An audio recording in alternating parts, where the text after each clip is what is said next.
Guys আজ এমন এক বাজেট ফোন নিয়ে কথা বলবো যেখানে ফোনটির পারফরমেন্স আর লুক দেখার পর এর প্রাইস সম্পর্কে জানলে বেশ খানিকটা অবাকই হবেন। জি গাইস, বলছি পোকো C55 এর কথা। সত্যি পোকোর ফোনগুলো কেমন জানি একটু বেশি সুন্দর হয়। যাই হোক গাইস, আজকের এই ভিডিওতে পোকো C55 এর স্পেসিফিকেশন, ক্যামেরা পারফরমেন্স এবং অফকোর্স এর প্রাইস সম্পর্কে আমরা ডিটেইলে জানতে পারবো। তো আর দেরি কেন, চলুন ঘুরে আসি পোকো C55 এর দুনিয়ায়। ওকে, যেমনটা আগেই মেনশন করেছি, এর ডিজাইন অসম লাগে। দেখে মনে হবে এটা হয়তো 20-25 হাজার টাকার ফোন, কারণ এটা যে দামে লঞ্চ হয়েছে এই প্রাইসে লেদার টেক্সচার দেওয়া হয়েছে। যাই হোক, ফোনটি দেখতে কিন্তু বেশ প্রিমিয়াম লাগছে। আরো একটা জিনিস ভালো লাগবে, এখানে দেখুন মনে হচ্ছে সেলাই করে দেওয়া হয়েছে, ব্যাপারটা বেশ ইউনিক। গাইস, পোকোর ফোন মানে বিশাল ক্যামেরা মডিউল আর পোকোর ব্র্যান্ডিং, এটা কিন্তু তার ব্যতিক্রম নাই। যেমনটা দেখতে পাচ্ছেন, ফোনটি কিন্তু মোটামুটি ভারী বলা চলে। এর ওয়েট 192 গ্রাম। ফোনটির ব্যাক সাইডে থাকছে ইকো লেদার এবং ফ্রন্টে পান্ডা গ্লাসের প্রোটেকশন দেওয়া হয়েছে। ফ্রেন্ডস, ফোনটির পোর্টস এন্ড বাটন নিয়ে যদি কথা বলি, এখানে রাইট সাইডে রয়েছে পাওয়ার বাটন এবং ভলিউম বাটন। লেফট সাইডে দেখতে পাবেন সিম ট্রে, যেখানে আপনি দুইটা ন্যানো সিম কার্ডের সাথে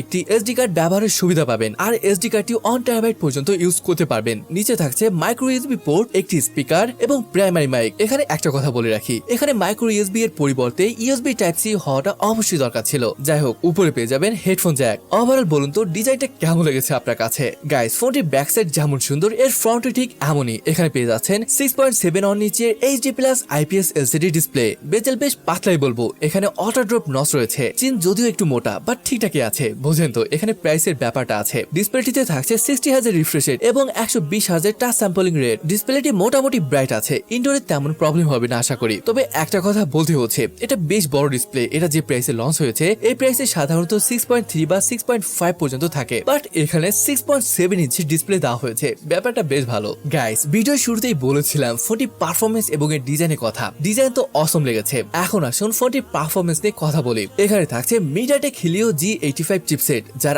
আন্তর্জাতিক স্কোর প্রায় 2,38,000 উপর এসেছে, যেটা সত্যি বেশ ভালো। এটি ইন্ডিয়ায় বেস ভ্যারিয়েন্টের প্রাইস 9,500 রুপি পড়বে, আর অফার দিয়ে তার 9,000 নিচে চলে আসবে। এই প্রাইসে সাধারণত 1 থেকে 1.5 লাখ এরকম স্কোর আসে, সেখানে এর স্কোর তো দেখতে পেলেন, সত্যি বেশ ভালো ব্যাপার। আর ভ্যারিয়েন্টে বলে এখানে দুইটা ভ্যারিয়েন্ট পেয়ে যাবেন, যেখানে সর্বনিম্ন 464। জি হ্যাঁ, এখানে 2 বা 3 জিবি থাকছে না, ডাইরেক্ট 4 জিবি। আর সর্বোচ্চ এখানে 6/128 জিবি পর্যন্ত থাকছে। সত্যি ভালো বিষয় এটা। তবে আরো একটা ভালো ব্যাপার হলো, আপনি যদি 6/128 জিবি ভ্যারিয়েন্টটা নেন, তাহলে এখানে আরো 5 জিবি ভার্চুয়াল র্যামের সুবিধা পাচ্ছেন, যার মানে দাঁড়ালো 11 জিবি র্যাম থাকছে 11,000 রুপিতে। এখানে র্যাম টাইপ LPDDR4X। যাই হোক, গেমিং এর কথা বললে লো টু মিডিয়াম সেটিংসে আপনি অ্যাকচুয়ালি হেভি গেমও খেলতে পারবেন। এটা বেশ ইন্টারেস্টিং। যেমনটা জানেন, এই দামে গেমিং আসলে কেমন জানি শোনায়, তাই না? তবু সিওডি লো টু মিডিয়াম সেটিংসে খেলতে পারবেন, মনে হয় না তেমন প্রবলেম হবে। গাইস, ওএস নিয়ে বললে এখানে থাকছে MIUI 13 বেস অন Android 12, আর এখানে আপনি অনেক প্রি ইনস্টল অ্যাপ দেখতে পাবেন, যেগুলো অবশ্যই রিমুভ করতে পারবেন। তবে আছে তো, তাই না? যদি সেন্সর নিয়ে বলি, এখানে আপনি এর ব্যাক সাইডে ফিঙ্গারপ্রিন্ট সেন্সর দেখতে পাবেন। এটা ভালো ব্যাপার যে এখানে ফিঙ্গারপ্রিন্ট সেন্সর থাকছে।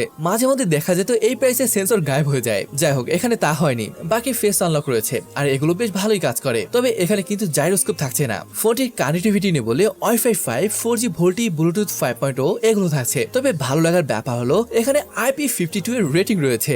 গাইস, ব্যাটারি নিয়ে বলে এখানে 5000 মিলিঅ্যাম্পিয়ার ব্যাটারি রয়েছে, সাথে থাকছে 10 ওয়াটের চার্জিং। আর এত বড় ব্যাটারি হয় পুরো দিন বেশ আরামে চলে যাবে আশা করি, তেমন প্রবলেম হবে না। তবে 5000 মিলিঅ্যাম্পিয়ার ব্যাটারি আর চার্জার 10 ওয়াটের, এটা কোনো কথা হলো? আর এই কারণে চার্জ হতে হয়তো একটু সময় বেশি নেবে। ওকে ফ্রেন্ডস, এবার আসুন কথা বলা যাক এর ক্যামেরা নিয়ে। এখানে এর মেইন ক্যামেরাটি 50 মেগাপিক্সেলের, আর একটি ডেপথ সেন্সর রয়েছে, আর সেলফি ক্যামেরাটি 5 মেগাপিক্সেলের। আর ফটো কোয়ালিটির কথা বলে দেখুন, আগে বলে রাখি, অবশ্যই এটি যে প্রাইসে লঞ্চ হয়েছে আপনি খুব বেশি আশা করতে পারবেন না, তাই নয় কি? যাই হোক, 50 মেগাপিক্সেলের ক্যামেরা দিয়ে নর্মাল কন্ডিশনে বেশ ভালো পিকচারই ক্যাপচার করতে পারবেন, এখানে যেমনটা দেখতে পাচ্ছেন আর কি। আর যদি ফিচার নিয়ে বলি, এখানে নাইট মোড রয়েছে, পোর্ট্রেট মোড রয়েছে, HDR টাইম ল্যাপস রয়েছে, আর ভিডিওগ্রাফি নিয়ে বললে 1080 তে ভিডিও শুট করতে পারবেন। এবার আসুন প্রাইস নিয়ে কথা বলি। গাইস, যেমনটা বলেছি, ফোনটির প্রাইস ইন্ডিয়ায় 9,500 পড়তে পারে। আর যেহেতু এটা এখনো আমাদের দেশে আসেনি, তাই এর প্রাইস যদি ইন্ডিয়ান রুপি থেকে কনভার্ট করি তাহলে 12,000 এর আশেপাশে পড়তে পারে। তবে অ্যাকচুয়ালি কত পড়বে তা না হয় যদি দেশে আসে জানতে পারবো, বাট আপনার কি মনে হয় কেমন দাম পড়তে পারে? যাই হোক গাইস, যেমনটা জানেন পোকোর ফোনগুলো পারফরমেন্সের জন্য হয়ে থাকে,